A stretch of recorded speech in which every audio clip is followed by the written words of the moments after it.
Alright, ladies and gentlemen, in this tutorial I'm going to show you how to make a shiny glossy glass button in Adobe Fireworks CS4. First thing you want to do is create a new Fireworks document. For the sake of this tutorial, I'm going to start out with about 500 width, 500 height, that's 72 pixels per inch. If you're going to do something for press, which most people say you can't do press in Fireworks, I've done it for years, you want to do that 300 pixels per inch. We'll start with 72 pixels per inch, white canvas. Click OK. Next, we want to draw the shape of our button, so I'm going to go ahead and hover over the square tool. I'm going to hold the button down so I can get my options here, show you just what other shapes you can make. I want to use the rectangle tool.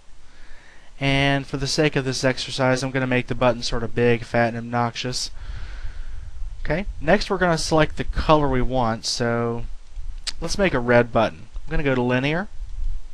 And up top here, you want to use your darkest color that you're going to use in the color spectrum. I'm going to make a red button, so I'm going to choose this dark red up top. I'm going to fade it down into a nice bright red at the bottom. Now, let's put this in the center so I can work on it. You'll notice that Fireworks gives you these nice lines of inference that tells you exactly when the object you're editing is in the center of the screen. You want to give this some roundness. I liked about 45. Now keep in mind here that the bigger the object is, the less percentage or less pixels of roundness you need to give it the same shape. So let's do about 45. That's almost too round for my liking.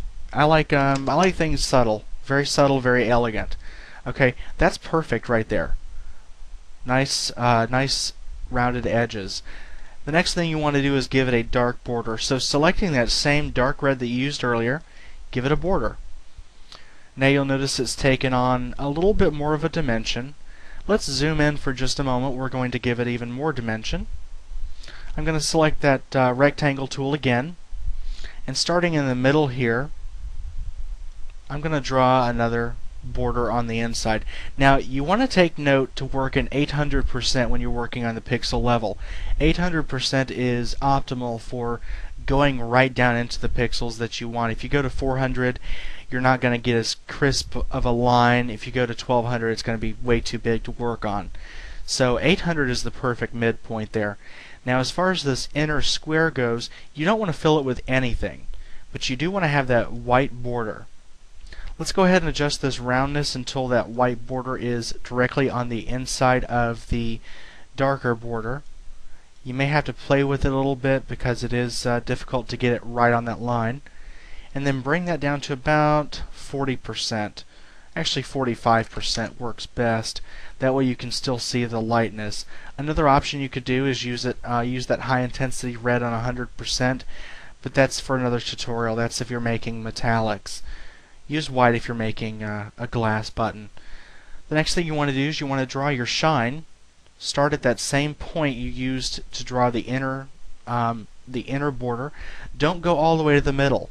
That's a common mistake a lot of people make. They say, oh, if it's shiny Web 2.0 button, go all the way to the middle. That's actually a matter of preference. I don't like that. I go about 1/3 of the way just because I think it looks more realistic and more elegant. I'm not going to have a border here, but I am going to fill it with white. And I need to adjust my roundness a little bit so that it does go up inside of that dark red border.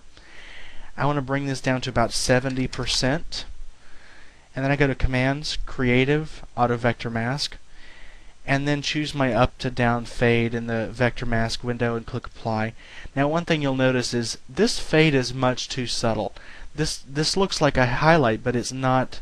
It doesn't pop as much. You want to bring this down just a little bit so that you have that nice crisp line. Let's zoom out and you'll begin to see how this is taking shape. It actually looks like candy now. So play with it a little bit more. Get your colors in alignment. Now let's add some text to the button. Let's do Start Tutorial, because that's very appropriate for what we got going on. By the way, the font I'm using is called the Sans Bold. It's one of my favorite fonts. Very professional, very businesslike. Okay, pop that in the middle. See how easy that was with Fireworks CS4? It gives you those lines of inference that tells you the text is directly in the middle of that box. Sometimes it'll jump back. You just have to play with it until you get it in the middle. Oh well, Control Z until you get it back in the middle. Alright, now let's add a drop shadow to give it more dimension. Now, the thing you'll notice is the drop shadow in Fireworks is very cheesy. It looks like something from Windows 98. No. The distance, I'd say no more than 2. No less than 2, because then your lines aren't as crisp. Softness, no more than about 3.